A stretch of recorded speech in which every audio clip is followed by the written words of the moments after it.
అశ్వ సంవత్సరంలో కైలాస యాత్ర Shri Gayatri tours and travels 8977349696. 29 అయినా కూడా రాజమండ్రి రూరల్ మీకు పర్మనెంట్ అవుతుందంటే శాశ్వతం ఉంటుంది ఖచ్చితంగా. ఎందుకంటే 14 జిల్లా అధ్యక్షుడిగా ఆయన అక్కడ నన్ను కూర్చొని పెట్టారు. ఇప్పుడు జిల్లా అధ్యక్షుడిగా ఉన్నాను. నేను నియోజకవర్గంలో నా పెర్ఫార్మెన్స్ వరకు నేను ఫుల్ఫిల్గా చేస్తున్నాను. అక్కడ బుచ్చి చౌదరి గారు ఉన్నారా ఇంకొకరు ఉన్నారని అనవసరం. మనకి లెజెండ్ బుచ్చయ్య చౌదరి గారు లెజెండ్, అది గెలిచిన వాడు లెజెండ్, గెలవని వాడు లెజెండ్ కానివాడు కదన్నా. ఈ గెలుపుకోవటం అనేది డిపెండ్స్ అపాన్ వేరియస్ ఫ్యాక్టర్స్. ఒక్క ఫ్యాక్టర్ మీద ఎప్పుడు గెలుపు ఉండదు, ఒక ఫ్యాక్టర్ మీద ఎప్పుడు ఓటమి ఉండదు. నేను పర్మనెంట్గా గెలిచిపోయాను అంటే దానికి రకరకాల ఫ్యాక్టర్స్ వర్కౌట్ అవుతుంటాయి. అవలేని వాడు డిఫెక్ట్ అయిపోయినట్టు కాదు కదా, చాలా సామాన్యుడు కూడా గెలిచేయచ్చు ఒక్కొక్కసారి. గెలవడానికి కారణం ఏంటంటే ఆ రోజు ఉన్నటువంటి పరిస్థితులను బట్టి కదా. రేపు ఇక్కడ ఏంటంటే రాజకీయాల్లో మీరు నాదో ఉన్న కోణాన్ని చూడాలి. ఎక్కడి నుంచి నేను అడుగుపాలెం నుంచి స్టార్ట్ అయ్యాను, మలికిపురం, రాజోలు మలికిపురం, మళ్ళీ రాజోలు మలికిపురం అయిపోయిన తర్వాత ఎక్కడికి వచ్చాను, కాకినాడ జిల్లా పరిషత్తు, మళ్ళీ కాకినాడ రూరల్, ఇక్కడికి ఇవన్నీ తిరిగాను కదా. అంటే ఒక్కటి నాకు మీరు చూడాల్సిన కోణము, జగన్ గారు చూసిన కోణము, నాకు జిల్లా ఒక నియోజకవర్గంగా భావించుంటాడు ఆయన. తూర్పుగోదావరి జిల్లాలో ఏ మూలకి వెళ్ళినా, ఎక్కడికి వెళ్ళినా జిల్లా పరిషత్ చైర్మన్, జిల్లా కాంగ్రెస్ అంటే 2 గ్రాస్ రూట్ లెవెల్ పదవులు కదా. అంటే బలమైన క్యాడర్ని మీరు ఏర్పాటు చేసుకోలేకపోతున్నారు. అంటే ఎక్కడి నుంచో వచ్చి రాజోలు ఆ ప్రాంతం నుంచి ఇక్కడికి వచ్చి జిల్లా పరిషత్ చైర్మన్ చేసిన తర్వాత 2014లో కాకినాడ రూరల్ నుంచి పోటీ చేశారు. 19లో కాకినాడ రూరల్ గలని చాలా గట్టిగా 14లోనే కన్నబాబుకు రావాల్సిన టికెట్, ఇంకా జగన్ గారితో మీకున్న పరిచయం, వైఎస్ఆర్ గారి కుటుంబంతో మీకున్నంత, ద్వారంపూడి గారి యొక్క బలం అన్ని సమకూర్చి మీకు 2014, 19లో కాకినాడ రూరల్ కాలని గట్టిగా పట్టుబట్టారు మీరు. చివరి నిమిషం వరకు దోబూచులు ఆడి కన్నబాబుని పెట్టి మిమ్మల్ని అక్కడున్న రామచంద్రాపురంలో ఉన్న పిల్లు సుభాష్ చంద్రబోస్ని మండపేటకు పంపించి మిమ్మల్ని రామచంద్రాపురంలో అకామిడేట్ చేశారు. అక్కడ 24కి వచ్చేసరికి పిల్లు సుభాష్ చంద్రబోస్ కొడుకుని రామచంద్రాపురంలో చేసి మిమ్మల్ని రాజమండ్రి రూరల్ పంపించారు. అంటే ఎక్కడే స్థిరంగా ఒక నాయకుడు ఉంటే ఒక క్యాడర్ని మనం ఏర్పాటు చేసుకోవచ్చు, బలంగా తయారు చేసుకోవచ్చు. ఈసారి కాకుండా వచ్చేసరి క్యాడర్ మన వెంట ఉంటుంది. మిమ్మల్ని ఇట్లా మార్చుకుంటూ పోతుంటే మీకు క్యాడర్ ఎక్కడ ఉంటుంది, బలం ఎక్కడ ఉంటుంది? వెళ్ళిపోయిన గారి బలం ఏంటిరా అంటే భాష, బాడీ లాంగ్వేజ్, ఆయన బలం అంతే, ఆయనకు నో క్యాడర్ అని అంటున్నారు అన్నమాట. అది మన క్యాడర్ అంతా జగన్ గారి క్యాడరే మన క్యాడర్. జగన్ గారి బలమే మన బలం. ఓకే, జిల్లాలో ఎక్కడైనా పోటీ చేసి చాలా అరుదుగా ఉంటారు. సపోజ్ ఒక్కొక్కరికి అంటే పెద్ద కుటుంబ చరిత్ర, లేకపోతే చెరిస్మాటిక్ ఫ్యామిలీ నుంచి వచ్చిన వాళ్ళకు ఉంటాయి ఇట్లా ఎక్కడికైనా వెళ్ళి పోటీ చేసేటువంటి లక్షణాలు, లేకపోతే లక్షణాలు కాకపోయినా అవకాశాలు. ఆ అవకాశం నాకు అన్ని చోట్ల వచ్చిందని అంటే కారణం ఏంటంటే మీరు అన్న 2 మాటలు ఉన్నాయి కదా, భాష మీద, లేకపోతే బాడీ లాంగ్వేజ్ మీద, లేకపోతే ప్రజలతో మమేకమయ్యే విధానం మీద. ఒకటి, లీడర్ ఏం కోరుకుంటారు, ఎక్కడ రిస్క్ ఉంటే అక్కడ ఎవరిని పంపితే బాగుంటుంది, రిస్క్ ఉన్న చోటకి వెళ్ళి పోరాడగల సమర్థత ఎవరికి ఉందనేటువంటి, పోరాటం అంటే యుద్ధం కాదు, అక్కడ ప్రజల్ని మెప్పించగల సామర్థ్యం ఎవరికి ఉందన్నప్పుడు అందులో నేను సూటబుల్ క్యాండిడేట్గా నాకు మా జగన్మోహన్ రెడ్డి గారికి కనిపించుంటాను. సో దానికోసం నాకు రూరల్ ఇచ్చారు. స్టార్టింగ్లో మీరు నేను ఈసారి పోటీ చేయను, నా కొడుకు నరేని రాజమండ్రి ఎంపీగా బరిలోకి దింపుతాను అని అన్నారు. అసలు అది లేని మాటలు మనం మాట్లాడుకోకూడదు. నేను నాకు ఇంకొక 3 టర్ములు బ్రహ్మాండ యాక్టివ్గా పోటీ చేయగలను. చేస్తారు, బ్రహ్మాండంగా చేయగలను. ఇంత యాక్టివ్గా ఉన్నారు కదా. రాజమండ్రి జిల్లా అధ్యక్షుడిగా కేవలం మీ బలాన్ని నమ్ముకొని చేస్తున్నారు, కేవలం అంటే జక్కంపూడి సోదరుల బలంతోనే పనిచేయాలని చూస్తున్నారా? అక్కడ 7 నియోజకవర్గాలలో ఉన్నటువంటి కోఆర్డినేటర్స్ సమన్వయం చేసుకోగలరు వాళ్ళని. ఖచ్చితంగా. సత్య సూర్యనారాయణ గారు ఉన్నారు, కొవ్వూరు వెంకట్రావు గారు ఉన్నారు, తలారు వెంకట్రావు గారు ఉన్నారు, వనిత గారు ఉన్నారు, తానేటి వనిత గారు, గోపాలపురం ఉన్నారు, జక్కంపూడి రాజా ఉన్నాడు, మార్గాని భరత్ ఉన్నాడు. వీళ్ళందరూ కూడా మాటింటారా మీకు? సమన్వయం చేసుకోగలరా? అంటే ఇది పార్టీ ఆదేశం ఎవరైనా వినాల్సిందే. జక్కంపూడి రాజాకి నాకున్న ఇది ఏమిటంటే వారి తండ్రి దగ్గర మేము శిష్యార్కం చేసాం. జక్కంపూడి రామ్మోహన్ రావు గారు నా రాజకీయ ఎదుగుదలలో చాలా చాలా చాలా కీలకమైనటువంటి పాత్ర పోషించారు. డౌట్ లేదు. మీకు కావచ్చు, ద్వారంపూడి గారికి కావచ్చు, అందరూ మాకు టీంని తయారు చేశాడు ఆయన. ఆ టీంలో నేను ఒక మొదటి వరుస వాడిని. సో ఆ ఫ్యామిలీతో నాకున్న అటాచ్మెంటు, మేము పొలిటీషియన్స్ కంటే ఫ్యామిలీ మెంబర్స్గా ఎక్కువ కలిసి తిరిగినటువంటి సందర్భాలు ఉన్నాయి. రెండవది, రాజకీయపరమైన నిర్ణయాలు వచ్చినప్పుడు నేను జిల్లా అధ్యక్షుడిగానే వ్యవహరిస్తాను తప్ప వాళ్ళకి చెప్తాను. వారు కూడా నన్ను చాలా ఉన్నతంగా చూసేటువంటి ఒక గొప్ప గుణాలు ఉన్నాయి. రాజా వాళ్ళకి నన్ను చాలా గొప్పగా చూస్తారు. వాళ్ళ ఫాదర్ తర్వాత అంత రెస్పెక్ట్ ఇచ్చి చూసేటువంటి ఒక సిస్టమ్, అదే ఒక విధానం వాళ్ళు ఫాలో అవుతున్నట్టు. సో దానికోసం చూసేవాళ్ళు ఏమనుకుంటారంటే జక్కంపూడి గారు అంటే, మరి జక్కంపూడి బలము నా బలమే, భరత్ గారికి ఉన్న బలము నా బలమే, లేకపోతే వనిత గారికి ఉన్న బలం నాదే, సూర్యనారాయణ రెడ్డి గారికి ఉన్న బలం నాదే, వెంకట్రావు గారికి ఉన్న బలం, నాయుడు గారికి ఉన్న బలం నాది.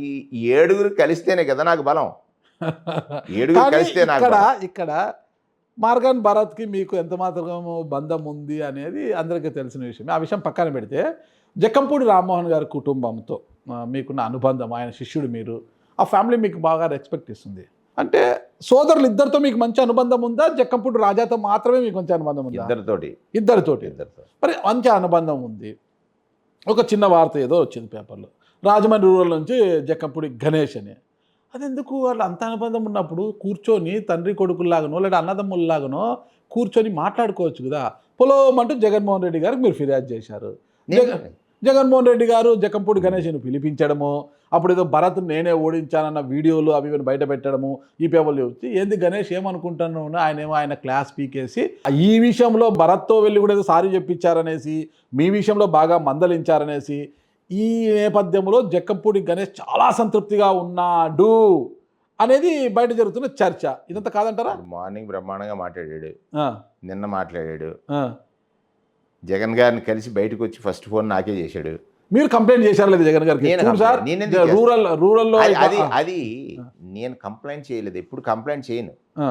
అదే ఇక్కడ తీసుకోవాల్సింది ఏంటంటే, నేను జక్కంపూడి గణేష్ మీద ఎప్పుడు కంప్లైంట్ చేయలేదు. జగన్ గారి నిర్ణయం ఏదైతే దాన్ని అమలు చేయడానికి ఉన్నవాడిని నేను.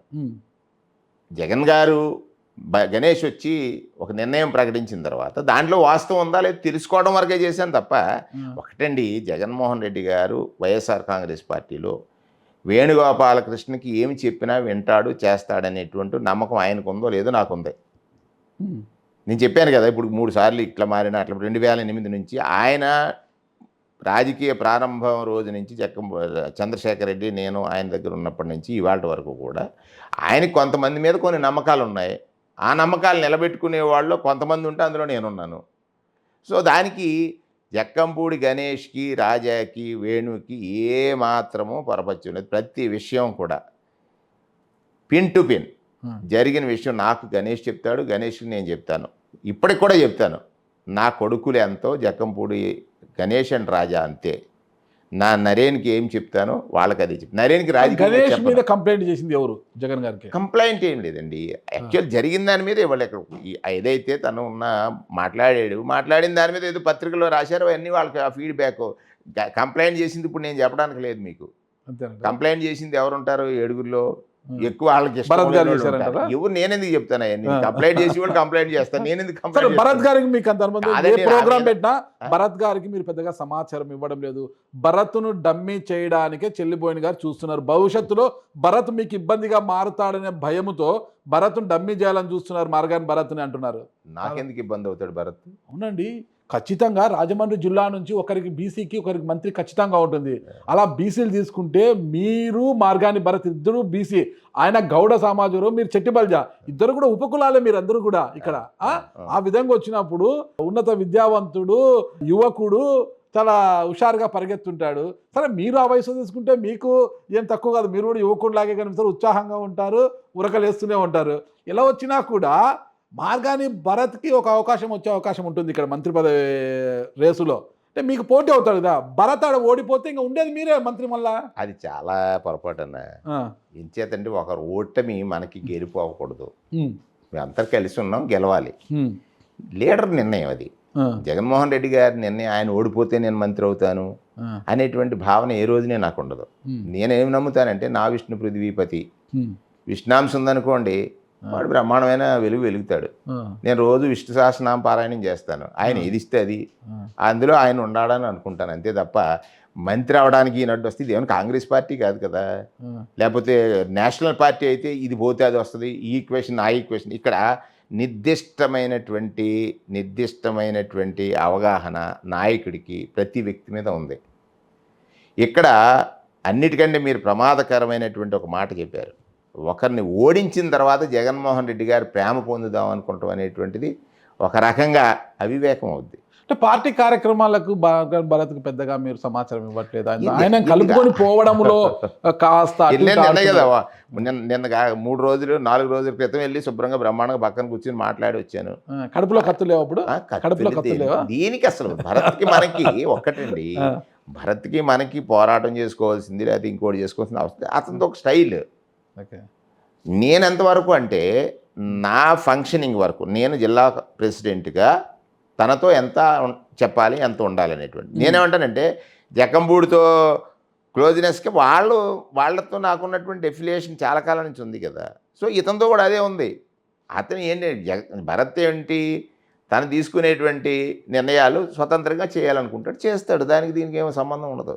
నేను ఎప్పుడు కూడా జిల్లా అధ్యక్ష పదవి ఒకరు వేలు పెట్టి చూపించేటట్టుగా చేయను అసలు. ఇప్పుడు అదేవిధంగా జిల్లా అధ్యక్షుడుగానే రాజమండ్రి రూరల్లో గతంలో మీ పార్టీలోనే ఉండే నాయకుడు మళ్ళీ వైజాగ్ వెళ్ళిపోయాడు, నక్కా రాజబాబు ఉన్నాడు ఇక్కడ ఉన్నాడు. అతనికి సొంత మనిషిగా చెప్పుకునే ఒక మహిళకు ఒక కీలకమైన బాధ్యతలు, మహిళా వింగ్లో కీలకమైన బాధ్యతలు ఇచ్చారు. ఆమె పైన ఇప్పటికే చాలా అలిగేషన్స్ ఉన్నాయి, ఆమెకు బాధ్యతలు ఇచ్చారు చెల్లిబోయిన గారు.